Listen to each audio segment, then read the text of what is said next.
ahora lo que vamos a empezar a trabajar son sobre las propiedades de los materiales.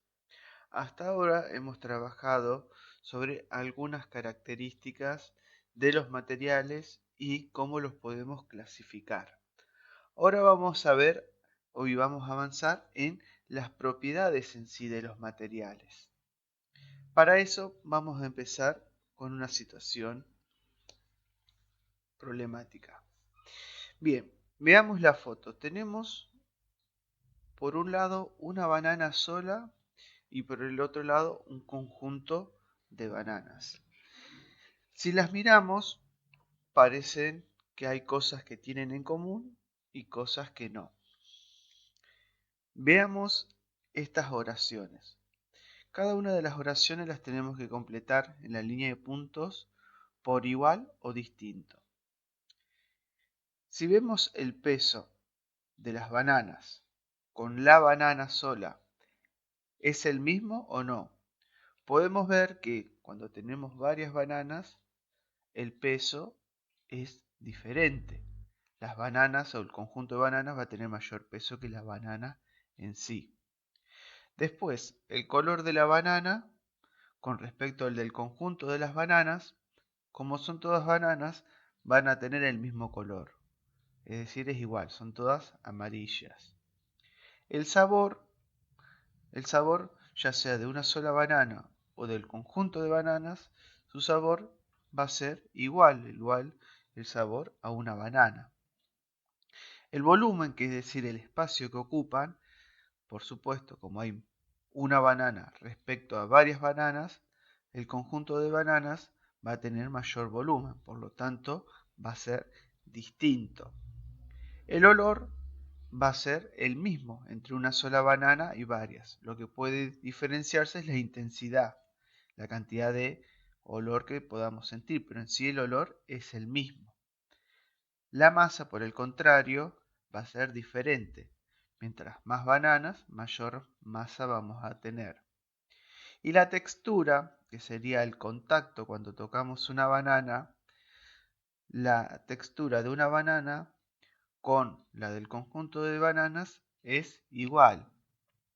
Entonces, si analizamos estas oraciones, podemos ver ciertas características que se mantienen sin importar la cantidad de, en este caso, bananas que tengamos. Mientras que otras sí importa la cantidad de bananas que tengamos, porque eso hace que esa característica, esa propiedad varíe. Con esto, ¿qué podemos decir? Podemos concluir que hay propiedades que varían con la cantidad de material y otras que no. Esto nos da inicio a una serie de propiedades de los materiales o propiedades que podemos diferenciar de acuerdo al material. Estamos hablando de propiedades intensivas y propiedades extensivas. Veamos qué quiere decir cada una de ellas. Las propiedades extensivas, o también llamadas generales, son la serie de propiedades que dependen de la cantidad de material o materia que tengamos.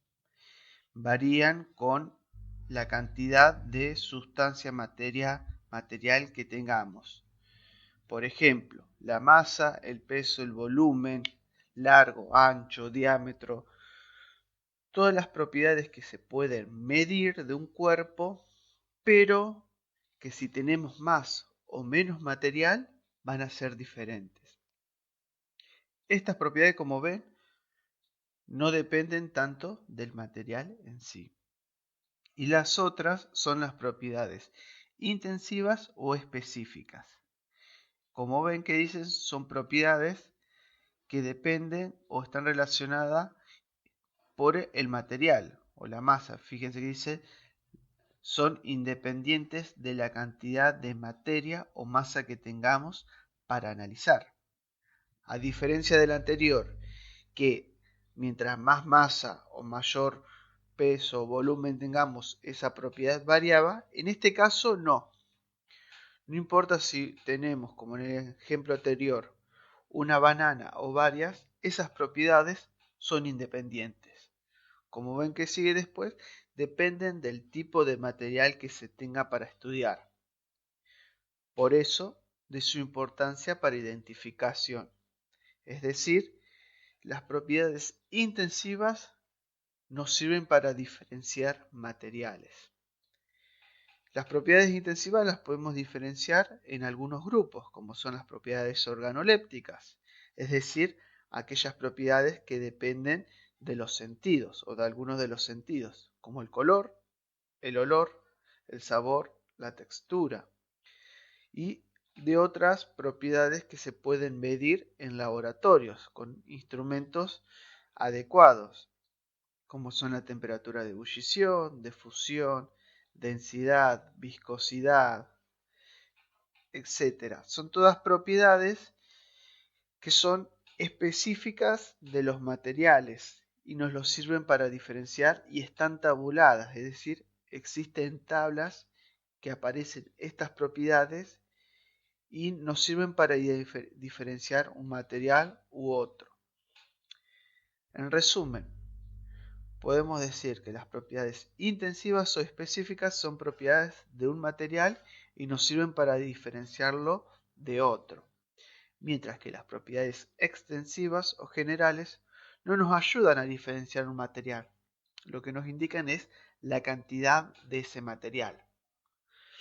Por ejemplo, muchas veces, o ustedes seguramente han escuchado, una situación que pasó en un programa donde le preguntaban ¿qué pesa más, un kilo de plomo o un kilo de pluma o lechuga? Uno intuitivamente asocia a una propiedad intensiva de los materiales, intuitivamente dice el plomo. Y ahí empieza la carcajada y el error que hay. Pero ¿qué pasa? Se asocia ahí masa y volumen de cada material y se lo relaciona y se indica la densidad en sí y no la pregunta que se le estaba haciendo. ¿Por qué? El plomo es mucho más denso que las plumas, entonces en poco volumen tiene mucha masa. En cambio, las plumas tienen una densidad muy baja. Para alcanzar la misma masa que tiene el plomo, va a necesitar mucho volumen. De ahí el error a cuando se le indica peso, que se asocie mayor peso al plomo y no a la lechuga, cuando en realidad se tiene la misma cantidad de masa. Cuando lean en la guía, van a ver que el peso es una propiedad que depende de la masa y está relacionada con los planetas. Por lo tanto, si tenemos mayor masa, mayor peso vamos a tener. Si dos cuerpos tienen la misma masa, sin importar el material del que sean, su peso va a ser el mismo. Bien, con esto terminamos. Nos estamos viendo.